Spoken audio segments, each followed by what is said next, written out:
Hello and welcome to the Whirly Bloke channel. Today I'll be reviewing this H823 mini drone from SNAPTAIN. Over the last few months I've been doing talks at local schools as part of an education program for 7 to 11-year-olds.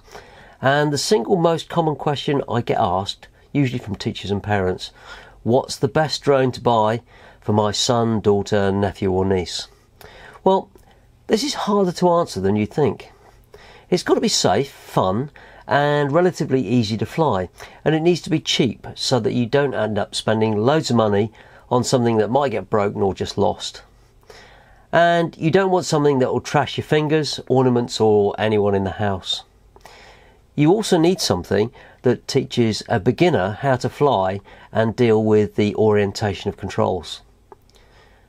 And the problem is, there's loads of cheap toy-grade drones around, so finding one that fits the bill is a bit tricky.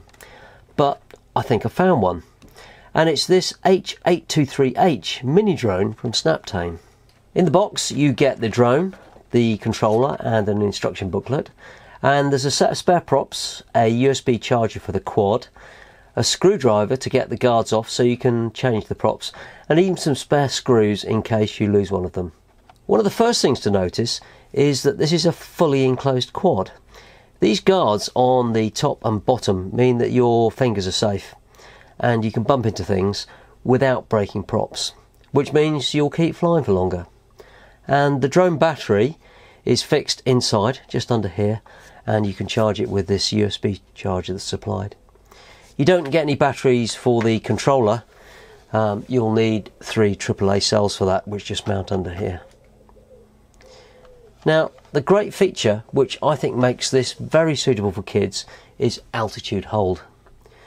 When you first start playing with drones, the two things that are the first to master are orientation, which way the controls are around, and you tend to get too much throttle pumping, which means a beginner is constantly over controlling the throttle and they keep slamming the quad into the ceiling or the floor.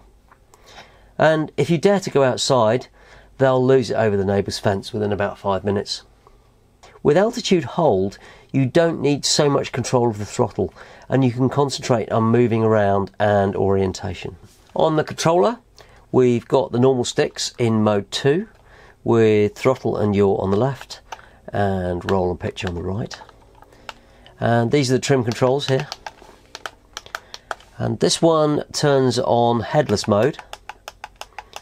And this button here is the one key return, which I'll show you later. On the top here is the auto takeoff and land button, and this one over here does absolutely nothing. To get started, it's pretty easy. Just turn the quad on with the small switch at the back.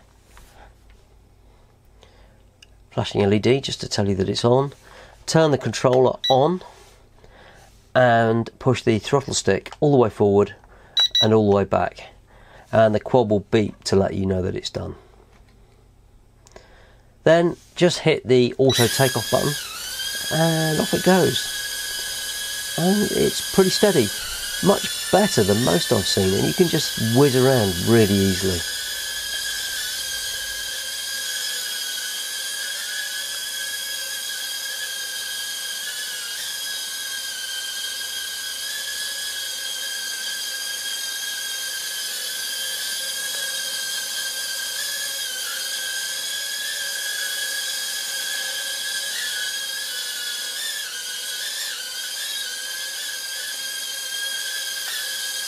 To land, you can just throttle down or hold the auto land button and it lands on its own.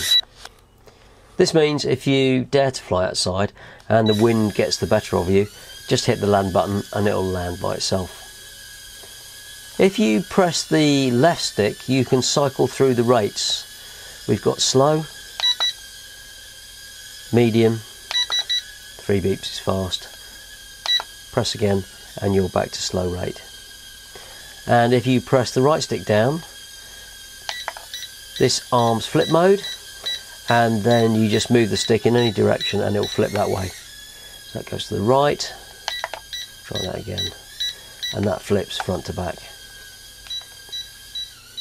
Headless mode means it doesn't matter which way the quad is facing, and the sticks always work the same way. So when you're in headless mode, if I bring this stick back to bring the quad towards me, it'll come back this way.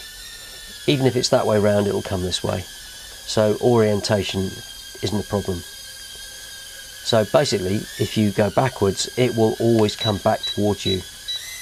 And this is okay for the first few flights, but if you want to progress and master the swap stick orientation when the quad's facing you, practice without headless mode.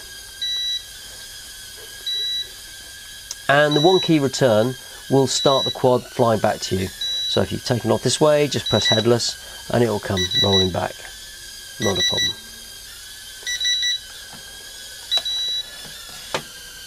So this is a great little quad for playing safely with indoors and learning how to fly. And it's great for kids and big kids. You won't damage anything and it won't break the bank. And it's fun to fly. You'll get about 5-6 minutes flying time before you need to charge the battery in here. And I don't recommend flying this outdoors unless you really know what you're doing. It's extremely light and small, so it just gets blown around even by very light winds, and you can quickly lose sight of it. To be honest, I'm surprised how much I've played with this, annoying everyone while they're trying to watch TV. So if you want a drone for kids or just fancy having a play, I think this SNAPTAIN H823H is a good choice. Thanks for watching, and if you found that useful, give me a thumbs up and leave a comment. And if it's your first visit, then subscribe to the channel for updates. I'll see you next time.